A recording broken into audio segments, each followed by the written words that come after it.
He built this hotel from nothing. Tonight, they wouldn't even give him a room. No room, sir. Try somewhere else. She had no idea who she was talking to. They called security on the owner of the building. He just smiled and reached for his ID. In 3 seconds, everything changed. This wasn't a guest. This was the man who signed their paychecks. Iv, you're fired. Effective immediately. The lobby went completely silent. If you have ever been judged before anyone bothered to learn your name, this story is for you. Stay until the end, because what happens in the final 10 minutes will change the way you see every stranger you pass on the street. And if this story moves you even a little, do me a favor, hit that like button and subscribe, because stories like this deserve to be heard by more than just us. Now, let's begin. Rain fell over the city. In long silver sheets the night Marcus Bennett came home. Not home to a house, home to the hotel he had built, with his own 2 hands, brick by brick, contract by contract, sleepless night by sleepless night. The Ash Grove, Atlanta, was not just a building to him, it was a promise kept to a version of himself who once slept in the back of a Buick with his mother because there was nowhere else to go. 22 years later, that same man owned 11 hotels across the Southeast, and the flagship property, the crown jewel, the one with his name quietly engraved on a brass plaque near the elevator bank, was the very hotel he was now walking into, soaked to the bone, exhausted from a delayed red-eye flight from Denver, wearing nothing that would suggest wealth or power, just a navy quilted jacket over a plain gray hoodie, tired jeans, sneakers that had seen better days, and a black duffel bag slung over one shoulder. He had not slept in almost 20 hours. His daughter Zoe, 11 years old, and the entire reason he got out of bed every single morning, was staying with her grandmother in Charlotte, while Marcus closed a deal that would bring 200 new jobs to a struggling neighborhood outside Denver.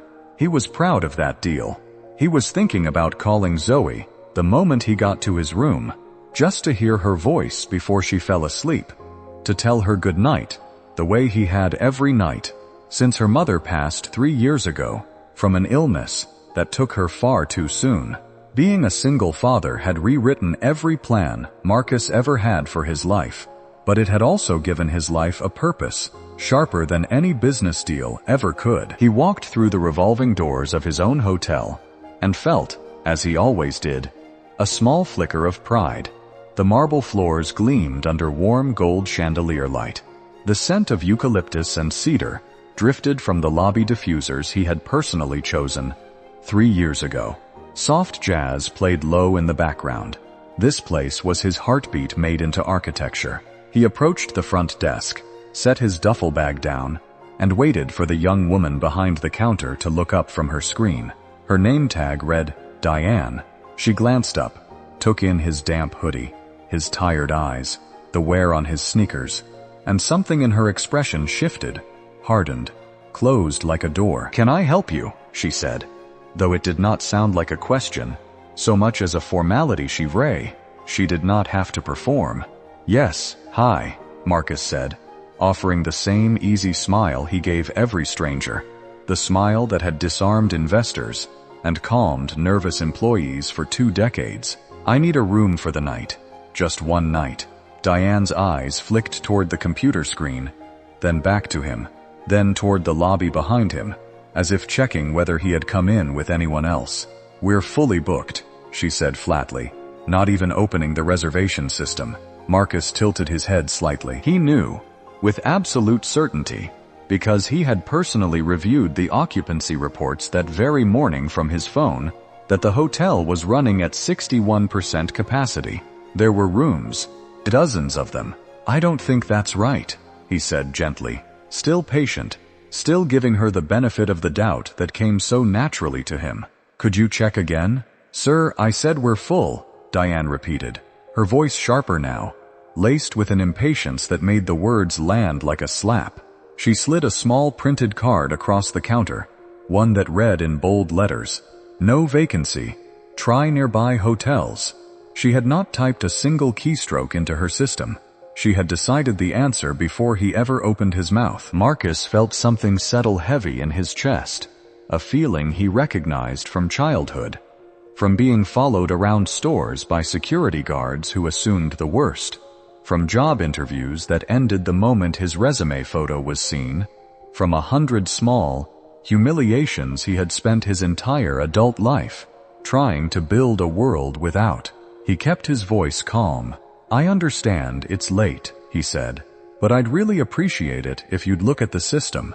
I have a reservation under Bennett." At the sound of raised, though not truly raised, conversation, a security guard named Dale rounded the corner from a side hallway, his hand already resting near his radio. He was young, maybe 26, built like someone who had played football in another life and never quite let go of the posture. "Everything okay here, Diane?" he asked, though his eyes were already fixed on Marcus with open suspicion. "He won't leave," Diane said, which was not true. But fear and assumption have a way of rewriting facts in real time. "Sir, I'm going to need you to head out," Dale said, stepping closer, reaching for Marcus's car's arm the way one might reach for someone they had already decided was dangerous. In that moment, Marcus could have raised his voice. He could have demanded to see a manager, could have let 2 decades of frustration spill out into the marble lobby. Instead, he did something quieter and, in its own way, far more devastating. He smiled, not the easy smile from before, but a smaller, sadder one. The smile of a man who had seen this exact scene play out too many times to count, in too many forms, across too many years. He reached slowly into his jacket pocket, making sure his movements were visible and unthreatening, and pulled out his wallet. Dale tensed, hand tightening on his radio. Diane took a small step backward. Marcus opened the wallet and produced a black leather corporate identification badge, the Ash Grove Hotel's gold emblem catching the chandelier light. He held it up, steady, unhurried. "My name is Marcus Bennett," he said quietly. "I'm the founder and CEO of Ash Grove Hotels. This is my hotel." The lobby seemed to hold its breath. Diane's face drained of color, as her eyes moved from the badge to Marcus's face and back again, searching for some way this could be a mistake, some alternate explanation that would let her keep standing on solid ground. There was none. Dale's hand fell away from his radio, as if it had suddenly grown too heavy to lift. Sir, I didn't," Diane stammered. But the words had nowhere to go. Marcus did not raise his voice. He did not need to. 22 years of building something from nothing had taught him that real authority rarely needs volume. "You looked at me," he said, "and decided who I was before I said a single word. You didn't check the system. You didn't ask my name. You handed me a card telling me to leave my own hotel." He paused, letting the silence do its work. "Diane, you're terminated, effective immediately. Security will escort you to collect your things." Dale opened his mouth to speak, perhaps to defend himself, perhaps to apologize, but Marcus turned to him next, his expression not cruel, but final. "And you put your hand on a guest without asking a single question first. That's a serious liability for this company, and it's a serious problem for who you are as a person. I need your badge as well." The lobby, which moments before had felt like warm golden refuge, now felt like a courtroom. A few late-night guests near the lounge had stopped their conversations to watch, phones quietly rising to capture what was unfolding. Within an hour, a 30-second clip of the exchange, the badge, the trembling apology, the calm finality of Marcus's "so" voice, would be uploaded to social media by a guest who had no idea the ripple it would create. By morning, it would have 2 million views. By the following week, it would have 30. But that night, in the immediate aftermath, Marcus felt no triumph. He felt tired, in a way that had nothing to do with the red-eye flight. He walked past the front desk, toward the elevator, and it was there, waiting quietly by the concierge stand, with a stack of folded towels in her arms, that a young woman named Tasha caught his eye. She looked as though she wanted to say something and was terrified to. "Sir," she said softly, once the guard had escorted Diane toward the back office. "I tried to help you earlier, before Diane cut me off. I saw the reservation under your name on the screen when you walked in. I was going to say something, but she told me to stay quiet, that she'd handle the front." Marcus studied her for a long moment. Tasha was maybe 24, a single mother herself, as he would later learn, working the overnight shift so she could be home during the day for her toddler son. There was an honesty in her face that could not be faked, a nervousness that came from someone unaccustomed to being noticed, let alone by the man who owned the building she worked in. "Thank you for telling me that," Marcus said, and he meant it. "What's your name?" "Tasha Coleman." "Tasha, I want you in my office tomorrow at 10, not because you did anything wrong, because I think you might be the only person in this lobby tonight who did something right." That night, Marcus checked himself into a suite 11 floors above the lobby, where the whole sit-in had unfolded, and though the room was luxurious, all soft linens and skyline views, he lay awake for a long time, staring at the ceiling.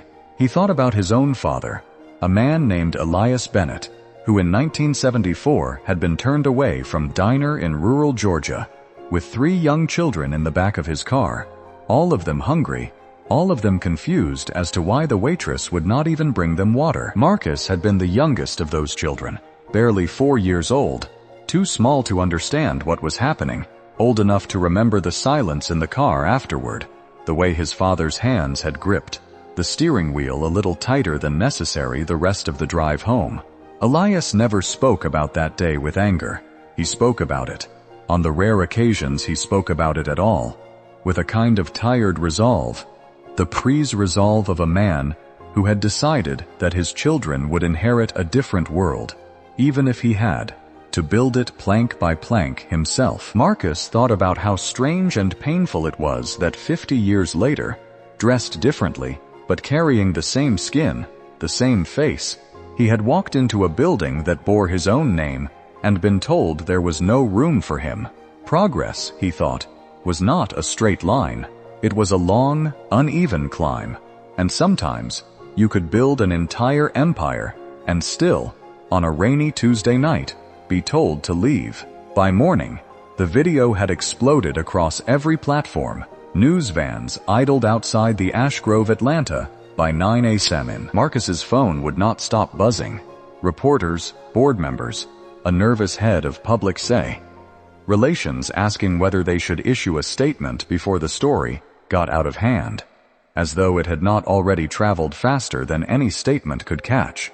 Marcus ignored most of the calls. He had a 10 o'clock meeting with Tasha Coleman, and nothing about the chaos outside was going to make him late for it. Tasha arrived at his office wearing her one good blazer, hands folded tightly in her lap, clearly bracing for bad news. Marcus put her at ease as best he could. "You're not in trouble," he said again. "I want to ask you something. What would you change about how this hotel treats people, if you could change anything at all?" Tasha blinked, surprised by the question, then slowly began to speak, hesitant at first.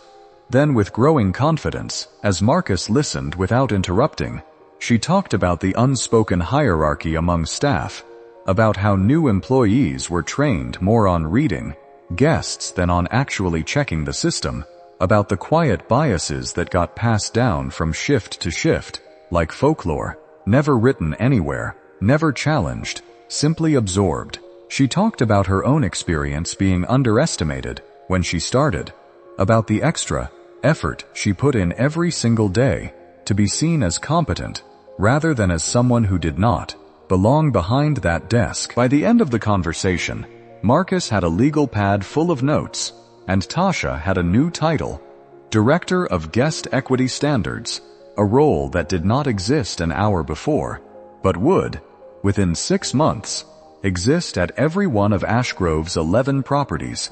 The following weeks were not easy. There were legal threats from Diane's attorney, letters accusing Marcus of wrongful termination, media appearances where pundits argued about whether his response had been fair or excessive. There were think pieces written by people who had never once been denied a room in a building with their own name on it. Marcus weathered all of it the way he weathered every storm in his career.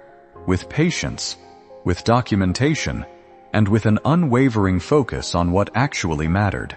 Security footage clearly showed the entire exchange, the refusal to check the system, the printed card, the guard's hand on his arm without provocation. The legal threats quietly evaporated within a month. But Marcus did not want this story to end with a firing. A firing was easy. A firing made for a satisfying video, a headline, a moment of catharsis for anyone who had ever felt unseen, in a room they had every right to be in. But firing one person changes nothing about the culture that produced her behavior in the first place. So Marcus called an emergency meeting of every department head across all 11 Ashgrove properties. He stood at the head of a long conference table, wearing the same navy quilted jacket he had worn the night of the incident. A quiet, deliberate choice. And he told them the story of his father in that Georgia diner. He told them about the version of himself who slept in the back of a Buick. And then, he told them what was going to change. Every employee, from housekeeping to executive leadership, would undergo a new training program built not around vague diversity language, but around concrete, actionable standards. Every guest checked in the system before any judgment is made. Every denial documented and reviewed by a manager within 24 hours. Every complaint of discriminatory treatment escalated directly to a newly formed Guest Equity Standards office, now led by Tasha Coleman. Marcus established a scholarship fund in his father's name, offering hospitality management degrees to young people from underserved communities, with priority given to single parents working entry-level jobs in the hotel industry. The very people, Marcus said, who often gave the most and were recognized the least.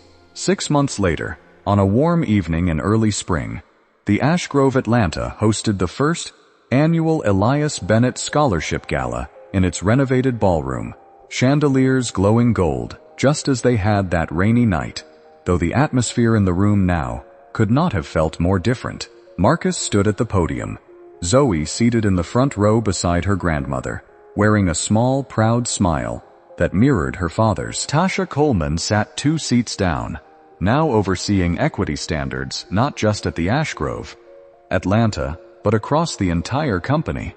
Her son, old enough now to sit quietly beside her, coloring in a book while his mother helped reshape an industry.